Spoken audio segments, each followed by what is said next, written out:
So last one time एक बार फिर से notes to accounts for share capital देख लेता है। प्रॉब्लम हो रहा है बहुत जन को, ठीक है। उसके लिए कैसे प्रेजेंटेशन करना है, कब क्या आएगा और क्या नहीं आएगा। देखो, face of the balance sheet, face of the balance sheet में पहला बात है, आप लोग को बोर्ड्स एग्जाम में कंप्लीट बैलेंस शीट नहीं बनाना, जस्ट वो एक्सट्रैक्ट होता है। उस एक्सट्रैक्ट के अंदर दो ही चीज दिखाना है। इफ शेयर्स का चैप्टर्स में से, इश्यू ऑफ शेयर्स में से आपको प्रेजेंटेशन ऑफ बैलेंस शीट आए, जरूरी नहीं है आप कंप्लीट बैलेंस शीट बना के आओ। आपको बस दो ही पार्ट दिखाना है बैलेंस शीट में, शेयर होल्डर फंड के under share capital and reserves and surplus, बस ये दो ही। बाकी कुछ भी शो करने का जरूरत नहीं है, पूरा मार्क्स मिलेगा। बिकॉज मेन मार्क्स आपका नोट्स टू अकाउंट्स का है, ना कि face of the balance sheet का। ठीक है, तो सबसे पहले face of the balance sheet देख लेते हैं कैसे बनेगा। जिसका भी कंपनी का नाम दिया हुआ रहेगा एग्जाम में, आप कंपनी का नाम लिखोगे, ठीक है। सिली मिस्टेक्स करने का नहीं है अपने को। तो इन द बुक्स ऑफ जो भी रहेगा वो अपने को लिखना है।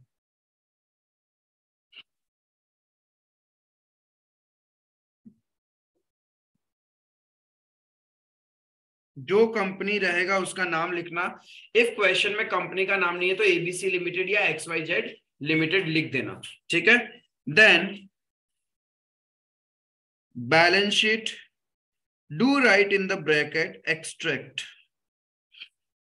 एक्सट्रैक्ट का मतलब होता है हम जस्ट एक बैलेंस शीट का एक पार्ट को समझा रहा है, ना कि पूरा कंप्लीट बैलेंस शीट बना के दे रहा है चेकर के लिए।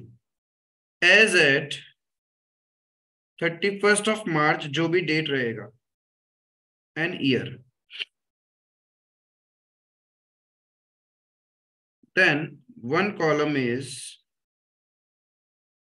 पर्टिकुलर्स, एक रहेगा आपका नोट नंबर और एक अमाउंट। अब एक चीज ध्यान रखना, अमाउंट में एक प्रीवियस ईयर और करंट ईयर होता है, उतना दिमाग लगाने नहीं है आप लोग का, सिर्फ करंट ईयर का कॉलम रहेगा। क्लियर है ये वाला चीज, सिर्फ करंट ईयर का कॉलम रहेगा। देन सबसे पहले हेडिंग्स वगैरह प्रॉपर्ली लिख के आना एग्जाम में। जैसे कि पहला होता है equity and liabilities, equity and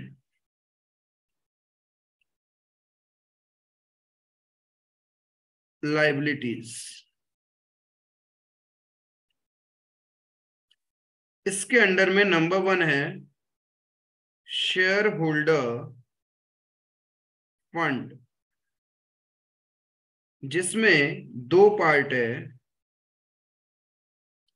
share capital, reserves and surplus. Money received against share warrant, ये सब कुछ नहीं दिखाना आपको, ठीक है। Share capital, reserves and surplus, और दोनों का नोट नंबर बनेगा note number 1, note number 2। And notes to accounts में से हम लोग वैल्यू लेके बैलेंस शीट में आएगा। इतना ही पार्ट तुम्हारे शेयर्स के चैप्टर में बैलेंस शीट का काम का है। इससे ज्यादा कुछ नहीं बना के आओगे तो कोई फर्क नहीं पड़ेगा, आपको पूरा मार्क्स देगा सीबीएसई। क्लियर है? तब मेन पार्ट है नोट्स टू अकाउंट्स।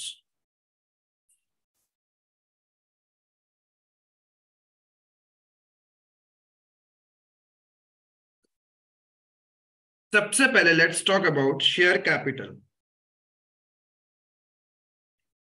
ये जो शेयर कैपिटल का प्रेजेंटेशन है शेड्यूल 3 के फॉर्मेट में ही दिया हुआ है, तो आपको उसी तरीके से करना पड़ेगा। शेयर कैपिटल को 3 हिस्सों में बांटा गया है। 1 इज ऑथोराइज्ड, ठीक है। Authorised means during the lifetime a company कितना नंबर ऑफ शेयर्स इश्यू करके कैपिटल रेज कर सकता है। सो ये जस्ट एक इंफॉर्मेशन है to the users of account, it has no relevancy with the balance sheet figures. ये just हम लोग एक इंफॉर्मेशन दे रहा है यूजर्स को कि हमारा कंपनी ये है और उसमें ऑथोराइज शेयर कैपिटल इतना है, दैट्स इट, और उसका कहानी वहीं खत्म। तो इसका रेलिवेंस बैलेंस शीट में नहीं जाएगा, जस्ट एक इंफॉर्मेशन है। सो सबसे पहले रहेगा अपना authorised share capital.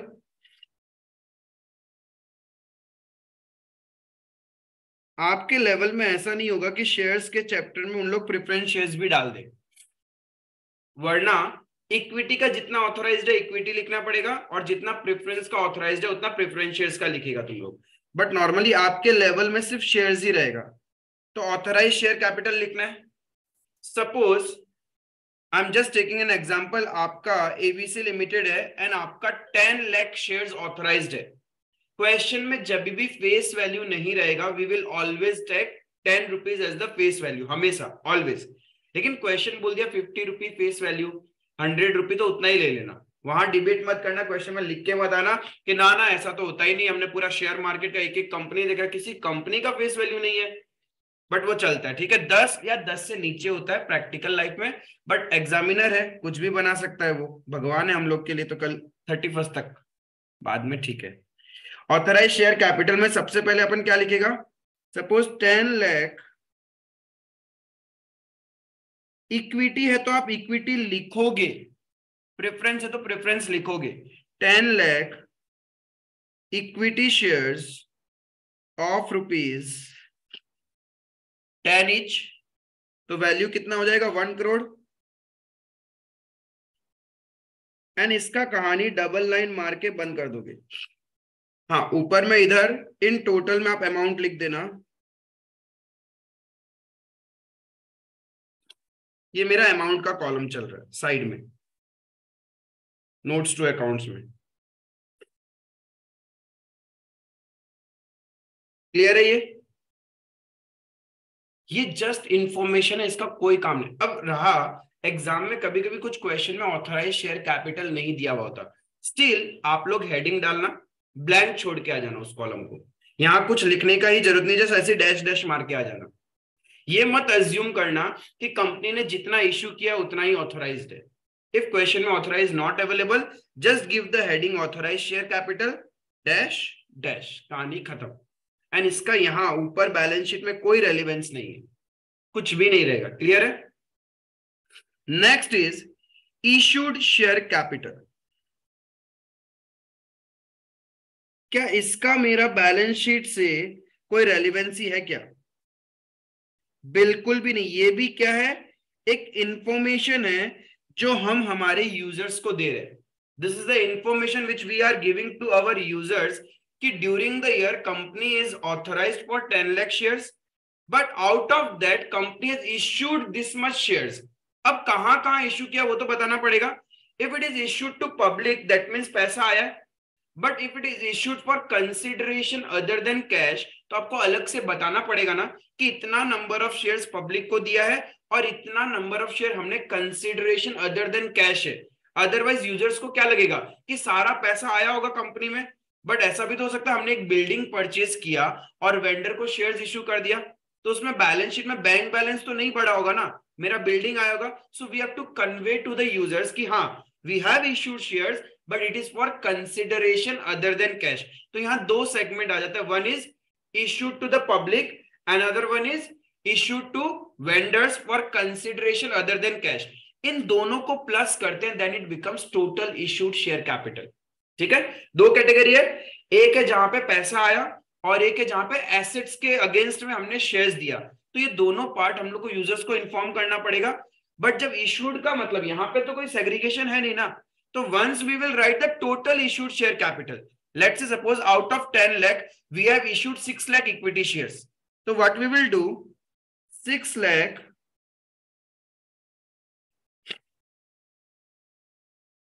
equity shares of rupees 10 each, in the amount column it will be 60 lakhs। and share capital का notes आप जब भी बनाओगे it is with the face value, always and always with the face value, it has no relevancy with the issue price। फर्क ही नहीं पड़ता, हम लोग को क्या देखना है, always and always face value। इतना इश्यू किया, now this is the total issued share capital, but out of the 6 lakh shares if आपने कोई भी shares वेंडर्स को दिया है against the purchase of assets, क्या समझ में आ रहा है क्या इसको पढ़ के? एज ए यूजर यदि आप किसी कंपनी का बैलेंस शीट को रीड करोगे तो ये पढ़ के तो नहीं समझ में आ रहा है कि हमने कुछ वेंडर को भी, हम तो यही सोचेगा कि 60 लाख का शेयर्स इश्यू किया तो कंपनी में 60 लाख का कैश या बैंक में आया होगा पैसा, राइट? बट हम लोग को क्या करना है, let's say suppose out of the 6 lakh 1 lakh shares were issued for consideration other than cash, we have purchased certain machinery or building, against that we have issued shares। तो अब यूजर्स को कहीं तो बताना पड़ेगा, राइट? बट 6 लाख के अंदर ही है वो, this is the total issued share capital, so what we will do, bracket में below this we will write out of the above 1 lakh shares issued for consideration other than cash.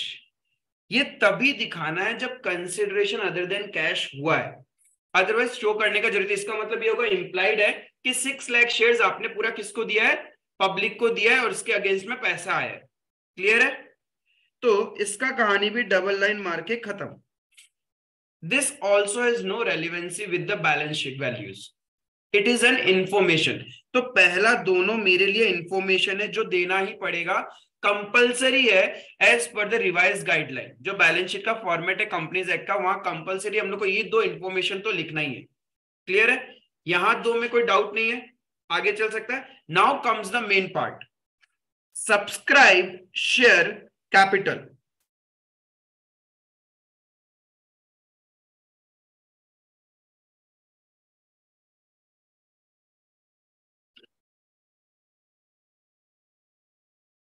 Subscribed share capital means जितना shares company ने issue किया उसमें से कितने shares subscribed हो चुके, that is the subscribed share capital. But यहां पे 2 सिनेरियो आता है। Let's take an example, company का फेस वैल्यू है 10 रुपए। एक कंडीशन में बोल रहा हूं, कंपनी ने कॉल किया है अभी तक सिर्फ 8 रुपए, नो एरियर। नो एरियर का मतलब all the share holder have paid their amount. हमने as a company we have called 8 rupees in total during the year and share holder have paid it. Second condition, we have called 8 and there is an arrear, कुछ भी है, there is certain arrear, कुछ amount का arrear हुआ है, there is a certain number of shareholder could not pay the call money or the allotment and call money, कुछ भी हो सकता है। ठीक है? now जो यहाँ पे 2 सेगमेंट है, subscribed share capital consists of 2 segment, one is subscribed and fully paid up, subscribed and fully paid up, and the one is subscribed but not fully paid up। अभी जो 2 एग्जांपल लिखा मैंने red pen से, उसमें से बताओ कौन सा value subscribed and fully paid up में आएगा और कौन सा value subscribed and not fully paid up में आएगा? दोनों ही नॉट फुल्ली पेड अप में आएगा। व्हाई? बिकॉज जब तक अनटिल एंड अनलेस कंपनी पूरा फेस वैल्यू कॉल नहीं करता, वो हमेशा not fully paid up category रहेगा। और एक एग्जांपल लिखता हूं, फेस वैल्यू 10, पहला कंडीशन कंपनी ने कॉल किया 10, पूरा का पूरा कॉल कर लिया, नो एरियर। सेकंड, कंपनी ने कॉल किया 10 and there is certain arrear, कुछ तो एरियर है। अब पहला ये वाला, ये बताओ कौन सा कैटेगरी में आएगा? Not fully paid up. Why? Because company ने पूरा फेस वैल्यू अभी तक कॉल किया ही नहीं है। तो पहला फोकस किस पे रहेगा कि कंपनी ने क्या 100% फेस वैल्यू कॉल कर लिया है क्या? इफ नहीं किया तो दिमाग लगाना नहीं है, ये कैटेगरी खत्म। जो कुछ भी कैलकुलेशन आएगा that will be under subscribed and not fully paid up. ठीक है? क्लियर है ये चीज? तो पहला फोकस किस पे कि पूरा 100% फेस वैल्यू कॉल हुआ है या नहीं हुआ है। इफ हुआ है then we will check is there any arrear amount और not. If there is no arrear then it will be shown under subscribed and fully paid up. यानी ये तो क्लियर है, ये दोनों ही subscribed and fully paid up में नहीं आएगा। सिंस यहां पे देखो कोई एरियर नहीं था, जितना मंगवाया वो पूरा मिल गया, but we cannot say fully paid up. Fully paid up का मतलब होता है कंप्लीट फेस वैल्यू पे हो चुका है। क्लियर है? ये पार्टली पेड अप है, this is not fully paid up. तो यहाँ पे टर्म क्या है? फुल्ली। यहाँ ऐसा टर्म नहीं है फुल्ली और पार्टली। क्लियर है? तो ये दोनों ही किधर जाएगा? नॉट फुल्ली पेड अप के अंदर में। नाउ कम्स और एक कैटेगरी जहां पे कंपनी ने पूरा फेस वैल्यू कॉल किया है। When there is no arrear it will be shown under subscribed and fully paid up, but whenever there is an arrear subscribed fully called but not fully paid up. Fully called तो है ही, इसलिए fully paid up का सोच रहे थे हम, but since there is an arrear it will be shown under subscribe but not fully paid up. ये चीज क्लियर है? क्लियर है एकदम?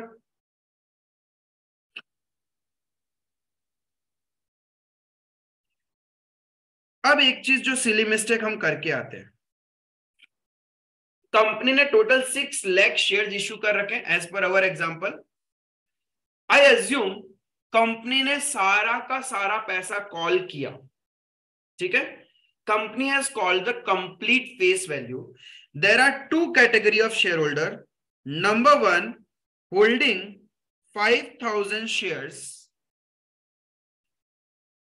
failed to pay allotment and call his share forfeited। कुछ भी हो उससे फर्क नहीं, अलॉटमेंट कॉल उसने नहीं दिया। चलो एग्जांपल ले लेते हैं। Application was for allotment 3 call 3, ये था। तो इसने अलॉटमेंट एंड कॉल का पैसा नहीं दिया और इसके शेयर्स को हमने फॉरफिट कर दिया। Second category of share holder, holding 6,000 shares, failed to pay call money। दो कैटेगरी किया हमने out of the 6 lakh shares, ठीक है? एक शेयर होल्डर जिसके पास 5,000 शेयर्स है, उसने मेरे को अलॉटमेंट मनी नहीं दिया, कॉल मनी नहीं दिया, और उसके शेयर्स हमने क्या किया? फॉरफिट कर दिया। और एक कैटेगरी है जहां पे 6,000 शेयर्स होल्ड कर रहा है बट उसने कॉल मनी नहीं दिया। क्या ऐसा लिखा उसका शेयर्स फॉरफिट किया? It means this person is still our company share holder. क्या ये पर्सन हमारे कंपनी का शेयर होल्डर है? क्या हमने इसका नाम डिलीट कर दिया, राइट? बट क्या हमने इसके शेयर्स को वापस री इश्यू करके किसी और को दिया है? क्या अभी तक वो भी नहीं दिया। So what you will do, आपके पास में दो कैटेगरी, टोटल 6 लाख था। 6 लाख में से 5,000 तो जा चुके, शेयर होल्डर की लिस्ट में ही नहीं है। Now you will see out of 5,95,000, ठीक है? Out of 5,95,000 share holder, 6,000 has done something area and remaining 4,99,000 shareholder are fully paid up, fully called and fully paid up। तो subscribed and fully paid up में क्या आएगा? 4,99,000 equity shares of ₹10 each। तो यहां पे कैसे निकाला subscribe and fully paid up? The number of shares which has been forfeited, वो तुम्हारा कम हो जाएगा, माइनस ही हो जाएगा, ये ध्यान रखना। गलती क्या करते हैं पता है? 6 लाख माइनस 11,000 एंड उसको हम लोग subscribed and fully paid up में शो करते हैं, ठीक है? चलो वो कर दिया, ठीक है। उसके बाद subscribed and not fully paid up में आप इसको भी कंसीडर कर लेते हैं। ये जो 5,000 शेयर्स है ना, आप लोग इसको भी कंसीडर कर लेते हैं as a share holder, but ये कभी एज ए शेयर होल्डर अब काउंट होगा ही नहीं। Is it clear? जो सिली मिस्टेक होता है वो इस पॉइंट में होता है। व्हाट यू डू, सपोज मैं इसको लिखता ही नहीं, ये कैटेगरी है ही नहीं, आप लोग क्या करते पता है? Subscribed and fully paid up में लिखते 6 lakh equity shares of ₹10 each, ऐसा लिख के आ जाते, एंड दैट इज रॉन्ग। आपको कितना लिखना, सपोज ये कैटेगरी नहीं होता तो आपका subscribed and fully paid up में कितने नंबर ऑफ शेयर होल्डर्स होते? 4,95,000 शेयर्स ही आप लिखते। क्लियर है ये चीज? तो subscribed and fully paid up में जो हमारे एग्जिस्टिंग शेयर होल्डर है who have made no arrear, सिर्फ वही आएगा। Is it clear? अच्छा, इफ सेकंड कैटेगरी नहीं होता, हाँ, तो नॉट फुल्ली पेड अप में क्या आता? कुछ नहीं आता। देखो यदि सेकंड कैटेगरी होता ही नहीं तो आप लोग क्या करते, यहां पे शो करते 5,95,000 इक्विटी शेयर्स ऑफ ₹10 each। आप लोग 6 lakhs नहीं लिखते बिकॉज 5,000 को फॉरफिट कर चुके हैं, अभी तक री इश्यू भी नहीं किया, तो these are not in my share holder category list. हम लोग इसको माइनस करके शो करेगा। क्लियर है यहाँ पे? तो ये वैल्यू आएगा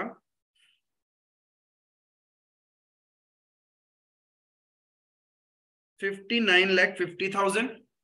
क्लियर है? अब जो ये 5,000 शेयर्स आपने फॉरफिट किए, री इश्यू भी नहीं किया, तो इन शेयर होल्डर्स पे जो प्रॉफिट हुआ है कंपनी को, दैट मीन्स इन्होंने एप्लीकेशन मनी तो दिया ही था, ये तो कंपनी के पॉकेट में ही है ना। This amount is transfer to share forfeiture. अब now this share forfeiture will be shown under this subscribed and fully paid up only, because you do not have any not fully paid up में कुछ भी है ही नहीं share holders. When you do not have any share holder under not fully paid up category, तो दिखाना ही नहीं है, शेयर होल्डर होने पड़ेंगे तभी दिखाएंगे। तो directly what you will do, इसी के अंडर में you will say add share forfeiture, that is 5,000 into 4, 20,000 and कहानी खत्म। कंफ्यूजन ये रहता है कि subscribe and fully paid up तो निकाल दिया, अब शेयर फॉरफीचर को किसके अंदर दिखाएं? Not fully paid up head लिख के उसमें शो करेगा? नहीं, not fully paid up head तभी खुलता है जब आपके पास ऐसे शेयर होल्डर है जिन्होंने एरियर कर रखा है या फिर फुल्ली कॉल्ड अप नहीं है, उस कंडीशन में ही आपका not fully paid up category आएगा, अदरवाइज कभी भी नहीं आएगा। Just to show share forfeiture हम लोग not fully paid up category को ओपन नहीं करते। अब माना देयर इज एन रीइश्यू हाँ ऑफ 3,000 शेयर्स। यस, अब एग्जांपल को जैसे और आगे लेके जाए, देयर इज अ री इश्यू, आपने क्या out of this you have reissued 3,000, reissue कर दिया as fully paid up category है। हाँ, एक में 10 रुपीस में we are issuing and we got मतलब हो गया 10 रुपीस, एंड एक में we are issuing for discount. हाँ उससे फर्क नहीं पड़ेगा मुझे, यहाँ पे डिस्काउंट पे इशू करो चाहे कैसे इशू करो, इफ फुल्ली पेड अप है तो वो फुल्ली पेड अप कैटेगरी में ही आएगा। कॉल्ड अप ऐसा होता है ना? हाँ, तो फिर वो तो पार्टली कॉल्ड होना ही पड़ेगा कंपनी में कुछ shares, then subscribed and fully paid up category आएगा ही नहीं। इफ दो कैटेगरी है, अभी मैं थोड़ा और एग्जांपल आगे लूंगा, अभी तक बेसिक समझ में आया क्या? और एग्जांपल्स बना सकते हैं? यहां तक समझ में आया कि हाँ 6,000 वाला लेके भी बताता है। पहले ये क्लियर है कि सिर्फ शेयर फॉरफीचर ही है तुम्हारे पास क्वेश्चन में, कोई एरियर वेरियर नहीं है, तो शेयर फॉरफीचर वाले नंबर ऑफ शेयर्स को माइनस कर देंगे, जो बचेगा उसको फुल्ली पेड अप में दिखाएगा, और शेयर फॉरफीचर को अलग से जितना अमाउंट आपने शेयर फॉरफीचर अकाउंट में डाला वो प्लस करके शो कर देंगे। यहां तक क्लियर है? अब डिस्कस करता है सेकंड कैटेगरी जिसको लेना था।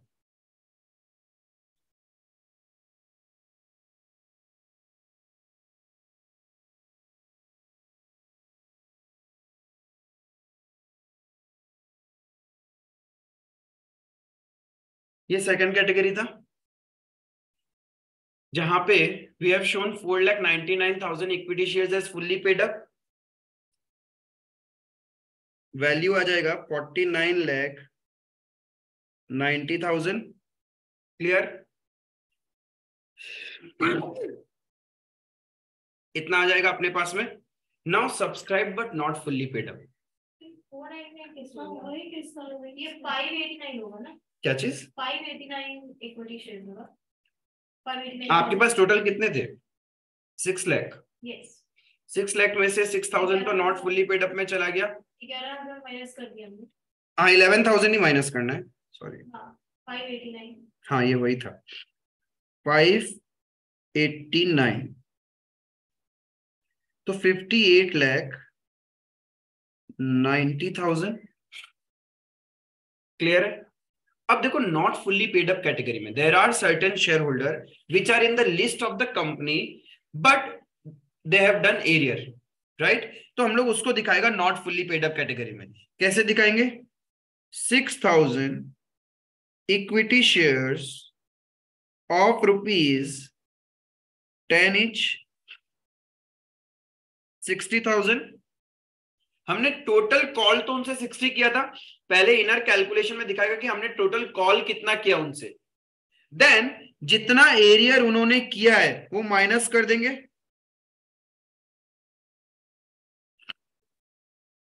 कॉल्स इन एरियर कितना? 6,000 इंटू 3, 18,000। एग्जाम में आप इसको ऐसे ब्रैकेट में लिख सकते हैं, ऐसा कोई प्रॉब्लम नहीं है। 18,000 ये माइनस हो गया, that means in share holder से कंपनी के पास कितना पैसा आया है? 42,000। क्लियर है? बट अब बस रह क्या गया? इन शेयर होल्डर का वैल्यू कहीं ना कहीं कंपनी के पॉकेट में आया है, but these are not in our list of share holder. तो आप लोग क्या करोगे? इसको अलग से शो करोगे। अब यहां पे add share forfeiture 5,000 into 4, 62,000। Clear है? ये इस दोनों को जब आप टोटल करोगे, ऊपर में 58,90,000 and 62,000, you will get total value of subscribed share capital। इस तरीके से कितना आएगा ये? जल्दी जल्दी बताओ।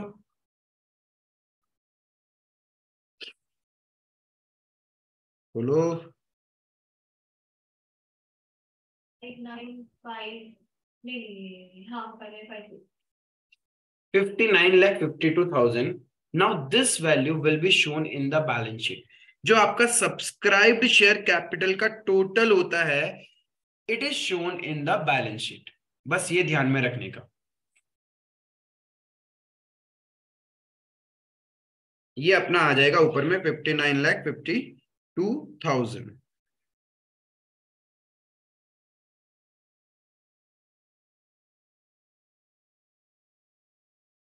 इस तरीके से आप लोग नोट्स टू अकाउंट बनाओगे। Authorised, issued. ऑथराइज नहीं होगा तो ब्लैंक छोड़ देंगे।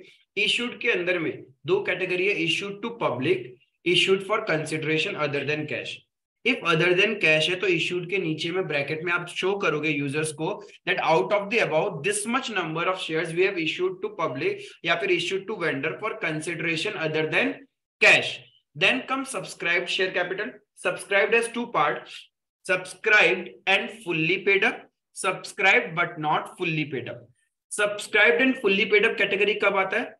जब company complete face value call कर लिया and no arrear has been done by the shareholder, then those number of shares are shown under subscribed and fully paid up.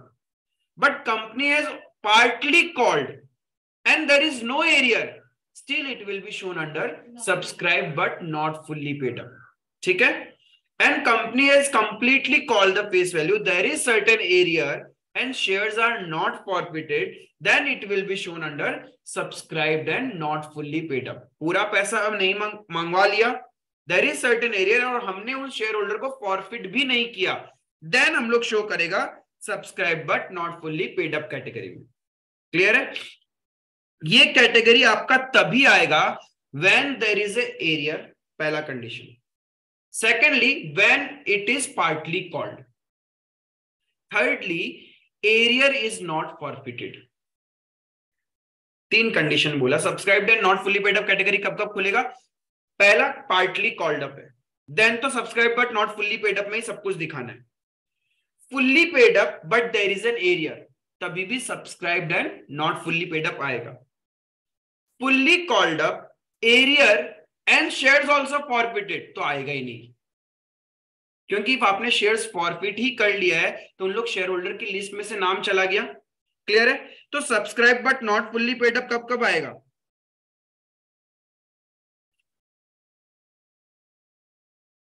Subscribed but not fully paid up, ये category कब खुलेगा? When shares are partly called, उस condition में हम लोग को check ही नहीं करना है एरियर है या नहीं है, ये हमेशा subscribe but not fully paid up के अंदर ही आएगा। क्लियर है? Number 2, when shares are fully called and there is arrear plus shares are not forfeited।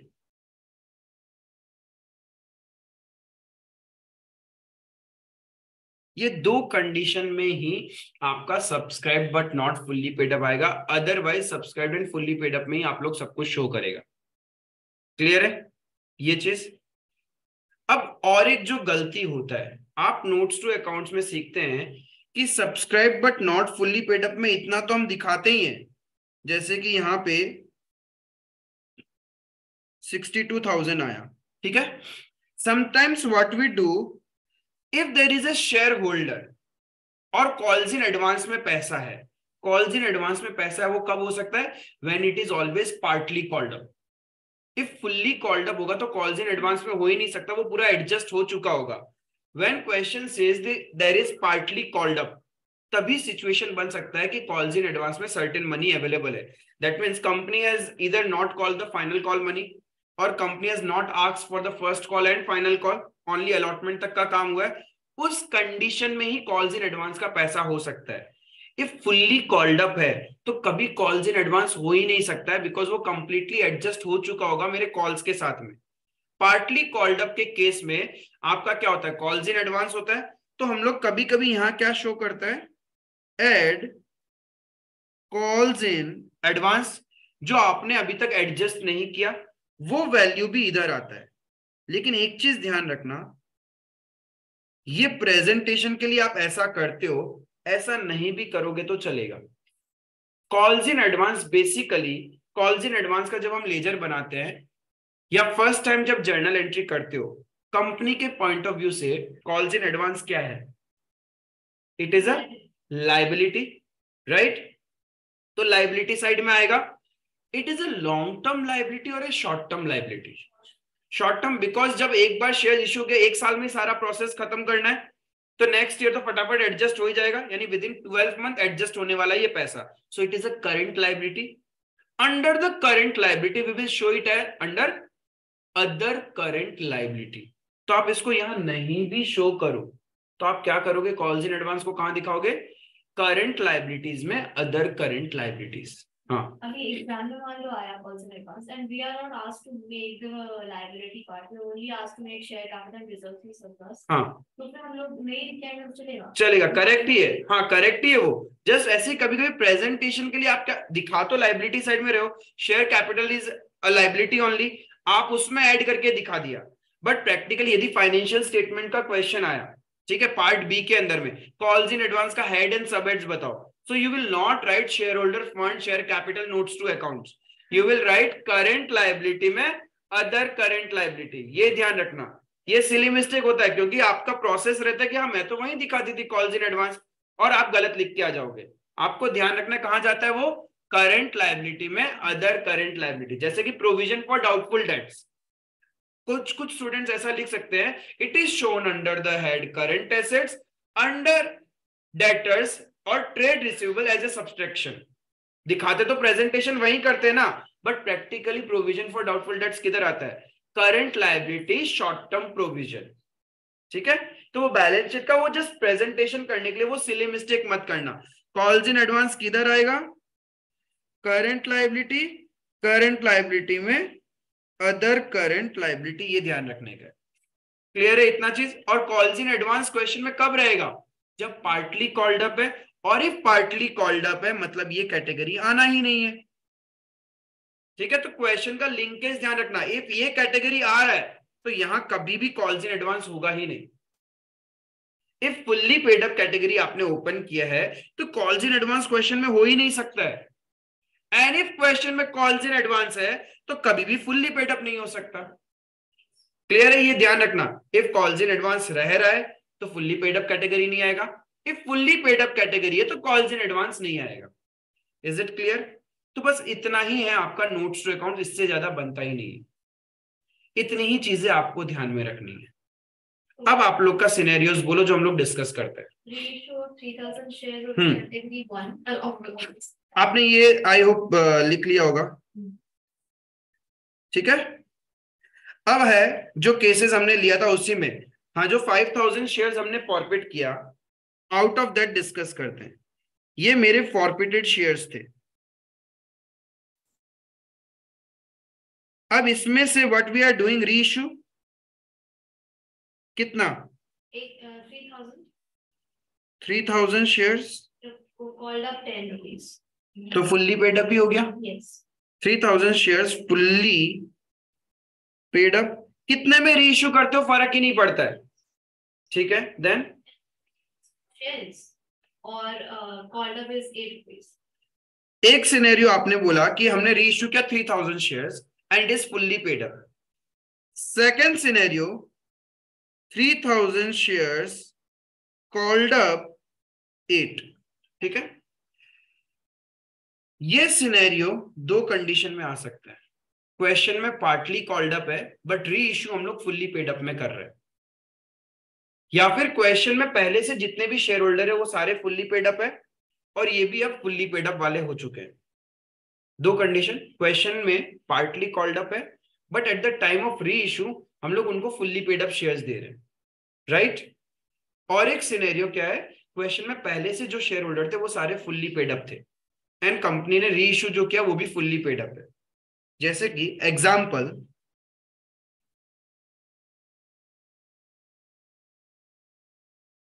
Issue किया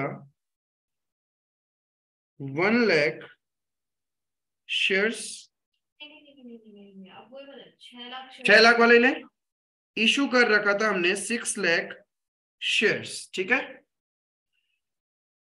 कॉल्ड अप 10, ये कंडीशन है।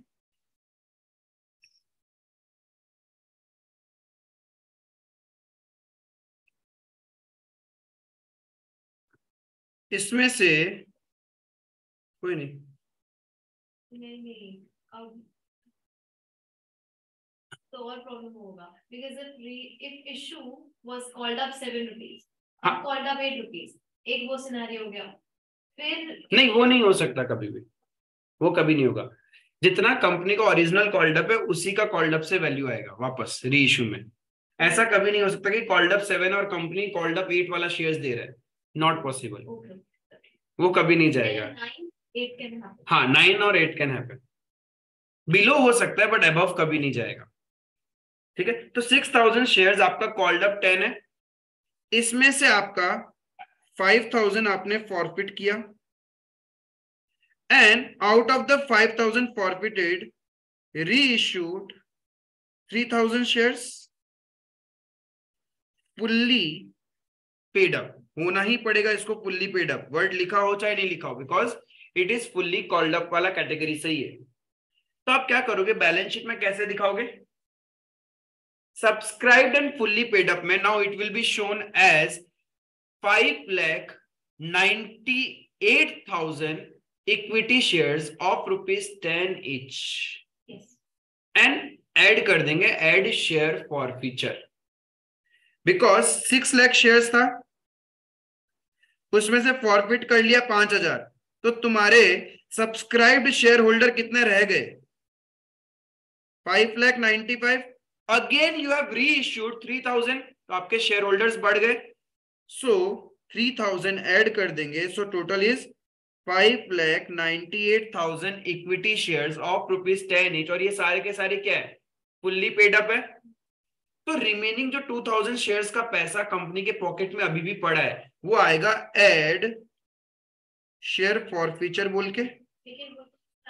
नहीं 6,000 वाला कैटेगरी में एग्जिस्ट, अच्छा 6,000 वाला कैटेगरी लिया, हाँ 6,000 कैटेगरी एग्जिस्ट करता है तो उसके अंदर आएगा subscribed and not fully paid up में। क्लियर है? इशू वाला तो फुल्ली पेड अप, हाँ री इशू वाला फुल्ली पेड अप में आएगा बिकॉज यहाँ वर्ड लिखा हुआ है फुल्ली पेड अप, ठीक है। अब और एक कंडीशन क्या हो सकता है, कंपनी ने कॉल किया है ₹9। चलो 8 रुपए ले लेते हैं। 8 रुपए सेम सेम हो जाएगा, ₹9 ले लो। 9 रुपीज पर शेयर कॉल किया कंपनी ने, 5000 शेयर्स फॉरफिट किया, ठीक है, एंड री इशू कर दिया उसमें से 3000 shares fully paid up, 3000 shares fully paid up. Now how will you present this in the balance sheet? ये सिनेरियो को आप बैलेंस शीट में कैसे प्रेजेंट करेंगे? हाँ, नहीं, जो ये 3000 शेयर्स फुल्ली पेड अप हो चुके हैं, this will be shown under fully paid up category, subscribed and fully paid up category, because ये तो फुल्ली पेड अप है, इनसे तो फ्यूचर में कॉल ही नहीं करोगे आप, तो ये 3000 shares will be shown under subscribed and fully paid up, यहां आएगा। क्लियर है? आउट ऑफ 6 लाख 3000 इधर आ गया, बचा कितना? 597। 597 में 2000 तो फॉरफिट कर चुके हो, तो उनका वैल्यू जस्ट शेयर फॉरफीचर बोल के आएगा। Remaining 595 will be shown under subscribed and not fully paid up. एक सेकंड। हाँ, एक सेकंड, ये तो सारे फुल्ली पेड अप में ही आएंगे। 6 लाख में से फुल्ली पेड अप में शो करेंगे हम 3000, क्योंकि आपने फुल्ली पेड अप में री इशू किया है ना, and not fully paid up we will show 5,95,000 shares at the rate ₹9 called up, because आपने फुल्ली कॉल्ड अप किया ही नहीं है ना बाकी लोगों से। इन लोगों से फ्यूचर में ₹1 मंगवाएंगे ना। यस। हम्म, लेकिन आपने बोला कि जो इशू कॉल्ड अप हमेशा ज्यादा होता है री इशू से, because when I said कि issue called up is ₹7 and reissue is ₹8, you said it's not possible. Reissued at 8 possible, reissued as 8, called up 8 not possible. You are saying कि I am saying reissue कितना भी value में हो सकता है ज्यादा। Sorry, even called up ₹8 in reissue नहीं हो सकता। Issue of ₹7, it's not possible. Company ने called up is ₹7. Called up is 9. Let's take called up is 9. अब आप इसको बनाना चाहते हो फुल्ली पेड अप तो बन सकता है, बट यू विल से called up 8 not possible. Let's say suppose यहां पे 9 की जगह होता कॉल्ड अप 7, हमने कंपनी ने शेयर्स फॉरफिट कर दिया। नाउ कंपनी इज री issuing it this shares at ₹10 पर share, ₹8 called up, not possible, because company ने अभी तक कॉल ही 7 कर रखा है। How it can be 8 called up? 7 से ज्यादा कॉल्ड अप हो ही नहीं सकता। अच्छा, अब मान लो हाँ, there is ₹7, ठीक है, हाँ, and reissue is at ₹8. yes you can do reissue at 8, you can do reissue at 9 10 11 12, जितना reissue प्राइस में reissue करना है, because we are not taking into discount, या हम लोग प्रीमियम नहीं अकाउंट में लेते हैं। क्यों? प्रीमियम तो लेगा ना, फुल्ली पेड अप है या नहीं है। you are reissuing at ₹15, let's say suppose, but it is called up 7, it means you will ask that shareholder ₹3 in the future. Okay.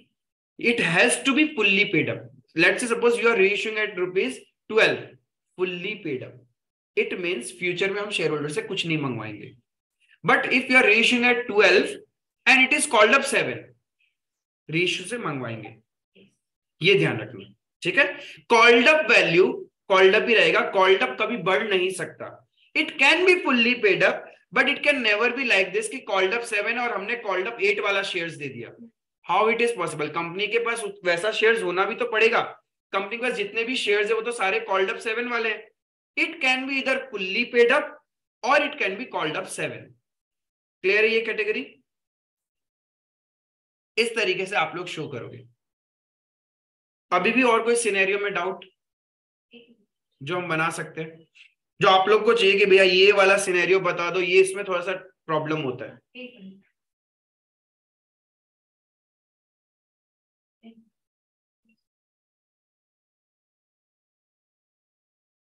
आराम से बिंदास सोच लो, कुछ भी डाउट है या कोई सिनेरियो आपको लग रहा है कि इस सिनेरियो मेरे को प्रॉब्लम होता है, घर पे क्वेश्चन कर रहे थे नहीं हुआ था, ऐसा क्वेश्चन देखा था, उसको देख लो, बुक गो थ्रू कर लो, जो है सब कुछ गो थ्रू कर लो एंड पूछ लो, हम लोग उसको भी इजीली कर लेगा।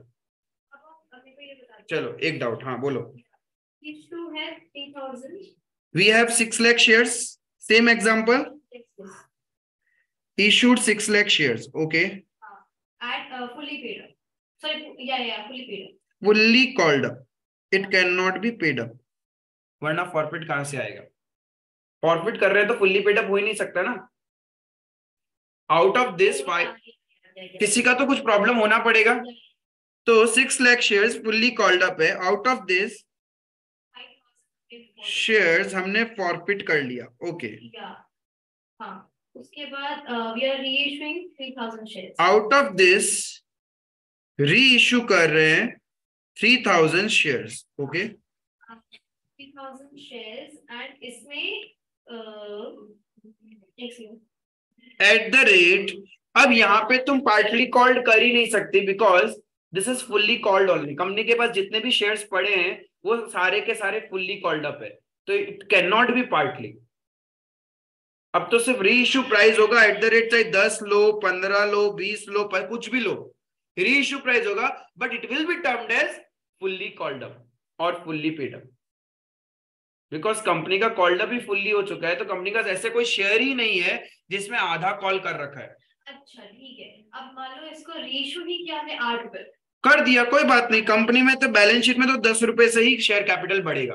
री issued 3000 shares at the rate ₹8 पर शेयर, ऑब्वियसली 2 रुपए डिस्काउंट है, हाँ, तो वो शेयर फॉर फीचर से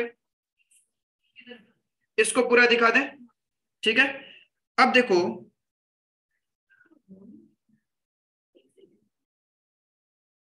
सब्सक्राइब्ड शेयर कैपिटल, मैं वो 6000 कैटेगरी नहीं ले रहा हूं, ठीक है, सब्सक्राइब्ड एंड, चलो ले लेते हैं fully paid up. Subscribed and fully paid up में कितना आएगा? 6 लाख थे, उसमें से 6000 तो एरियर वाले हैं जिनको अभी तक फॉरफिट नहीं किया, उसको अलग कर दो, बचा 5,94,000। Out of 5,94,000 2,000 are still forfeited, जिनका कुछ किया ही नहीं है, तो बचा कितना? 592। These are my fully paid up, 5,92,000 shares are my fully paid up, 5,92,000 equity shares of ₹10 each, 59,20,000. Now comes subscribed but not fully paid up.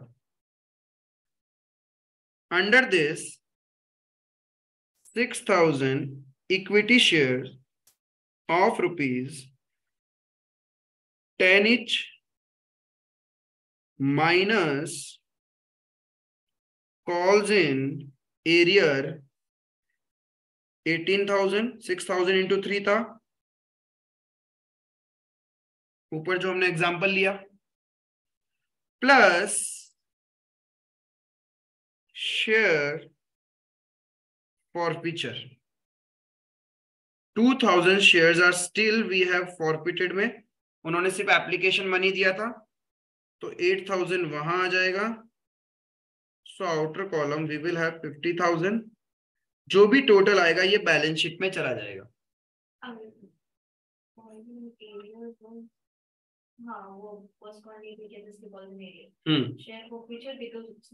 Application दिया था, अलॉटमेंट और कॉल नहीं दिया, 3 और 3 रुपीज का। और अब डिस्काउंट क्या चीज? हाँ, डिस्काउंट वो तो फॉरफीचर से निकलता है। 3,000 शेयर्स नहीं, ये वो है जो हमने री इश्यू ही नहीं किया। Out of the 5,000 forfeited share जो री इश्यू कर दिया उसको तो हम यहाँ कंसिडर ही नहीं करते। यहाँ तो वो शेयर्स होते हैं जो हमने अभी तक री इश्यू नहीं किया। अब जो 3,000 वाले आपने फॉरफिट किया था उसमें आपको प्रॉफिट हुआ था 3,000 into 4, 12,000, and while reissuing you have given a discount of 2 rupees, तो 6,000 माइनस हो जाएगा। This 6,000 is transferred to capital reserve। तो जब आप इसको खत्म करके यहां रिजर्व्स एंड सरप्लस का नोट्स बनाओगे. Under that we will show capital reserve 6,000. Yes. 5,000 में से 3,000 री इशू किया, तो जो शेयर्स री इशू किया है उनको फॉरफिट करने में प्रॉफिट हुआ था 12,000. री इशू में ₹2 का डिस्काउंट, तो वो माइनस कर दिया, तो बचा हुआ एक्स्ट्रा प्रॉफिट कहां चला गया? Capital reserve. अब समझ में आया वेदिका? Yes. कभी भी ध्यान रखना, कॉल्ड अप से ज्यादा वापस कॉल्ड अप वाला शेयर्स नहीं हो सकता. इफ कंपनी के पास ₹6 कॉल्ड अप है तो company can do only 2 situation. ₹6 called up वाले शेयर्स री इशू कर रहे हैं एट एनी प्राइस, और it is at fully paid up. बस ये 2 ही कैटेगरी होगा. आप ऐसे नहीं बोल सकते कि कंपनी के पास ₹6 कॉल्ड अप का शेयर है, कंपनी उसको री इशू कर रहा है ₹10 में at ₹8 called up. Not possible, क्योंकि कंपनी के पास ऐसा कोई शेयर ही नहीं है जिसपे ₹8 कॉल्ड हो चुका है. क्लियर है ये चीज? यहां तक क्लियर है? तो रिजर्व्स एंड सरप्लस का जस्ट एक नोट्स बचता है जो अपने को बनाना है.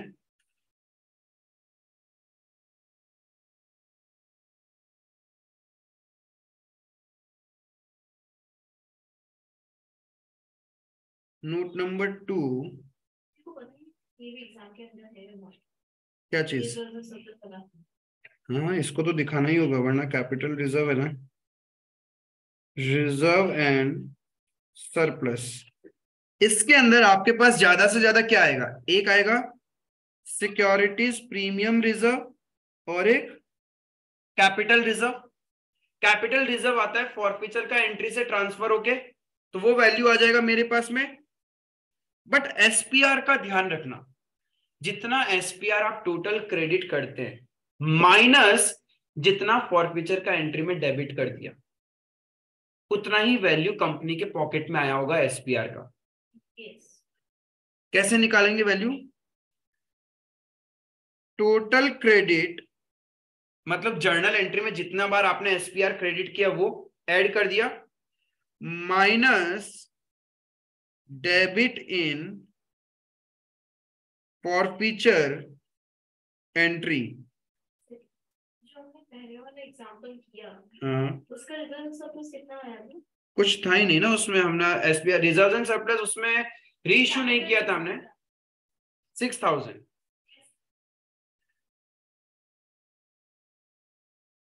कैपिटल रिजर्व कैसे निकालते हैं फिर से बताता हूं. फोकस ओनली ऑन दो शेयर्स विच हैव बीन री इशूड. पहला काम वो है. Secondly, the number of shares which you have री इशूड, पहले कैलकुलेट करो उनको फॉरफिट करने में कितना प्रॉफिट हुआ था. You can do it by unitary method also. ठीक है, टोटल 5,000 शेयर्स फॉरफिट किया था, इनको फॉरफिट करने में प्रॉफिट कितना हुआ था? 20,000. ₹4 उन्होंने दे रखा था, तो आप क्या करोगे? If 20,000 is the profit on 5,000 forfeited shares, so for one share it is 20,000 divided by 5,000. so for 3,000 share, जो शेयर्स आप री इशू कर रहे हो उनको फॉरफिट करने में कितना प्रॉफिट हुआ होगा? Into 3,000 you will get 12,000. Unitary method. Total basis पे जो प्रॉफिट हुआ है divided by total number of shares forfeited multiply number of shares री इशू. ये आ गया. अब इसमें से देखो कि इन शेयर्स को री इशू करने में आपने कोई डिस्काउंट दिया है क्या? If you have given a discount, then वो डिस्काउंट का वैल्यू यहीं से माइनस होगा. हमारे केस में 6,000, तो balance 6,000 will now be transfer from share forfeiture to capital reserve. We will not keep this 6,000 in share forfeiture account, because अब इसको फ्यूचर में कहीं यूज ही नहीं कर सकते आप. आपने फॉरफिट किया, प्रॉफिट हुआ और आपने वापस री इशू भी कर दिया. Now the excess profit is transferred to capital reserve. बस यही चीज होता है. इससे ज्यादा शेयर कैपिटल के नोट्स में कुछ भी नहीं है. इतना ही सिनेरियो है आपके पास में.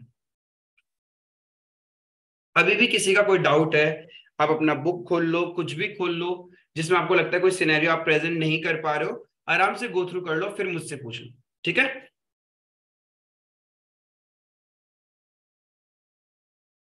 ठीक है. एक चीज जो सिली मिस्टेक्स आप लोग करते हो, to calculate the amount to be transfer to capital reserve. ठीक है, तो आप ये ध्यान रखना, जब भी आपके पास दो कैटेगरी ऑफ शेयर होल्डर्स है, कंपनी ने फॉरफिट किया एंड उनका 100% शेयर री इशू नहीं किया है, तभी प्रॉब्लम होता है कैपिटल रिजर्व कैलकुलेट करने में। अदरवाइज तो क्या होता है, शेयर फॉरफिचर जितना क्रेडिट हुआ जितना डेबिट हुआ माइनस करके कैपिटल रिजर्व का वैल्यू निकल जाता है। जब भी आपके पास दो different category of share holders है, ठीक है, और कंपनी ने पूरा 100% री इश्यू नहीं किया है, always and always prepare a working note like this. आपका कभी भी सिली मिस्टेक नहीं होगा, नेवर एवर, कभी भी सिली मिस्टेक होगा ही नहीं। Is it clear? हमेशा इस तरीके का वर्किंग नोट बना लेना, ताकि आपको वो भी पता चल जाएगा कि बैलेंस शीट के नोट्स टू अकाउंट में एड शेयर फॉरफिचर कितना वैल्यू आपको शो करना है। कभी गलती नहीं होगा, वो अपने आप निकल जाएगा correctly. Just follow these steps. पहला चीज ये। सेकेंडली, क्वेश्चन में सारा वर्किंग नोट्स बनाने का जरूरत नहीं होता शेयर्स में। Only focus on that particular category जिनका एरियर हुआ है। ठीक है, जिनका एरियर हुआ है ना, उनके रिगार्डिंग आप वर्किंग नोट्स कैसे बनाओगे। जस्ट लाइक दिस, कि सपोज प्रो राटा कैटेगरी होगा ज्यादातर, तो वहीं पे प्रॉब्लम होता है। तो प्रो, जिस पर्सन के बारे में बोला है कि इसने एरियर किया है या इसका फॉरफिट होने वाला है, आप उसका सेपरेट वर्किंग नोट बना लोगे। कैसे बनाओगे?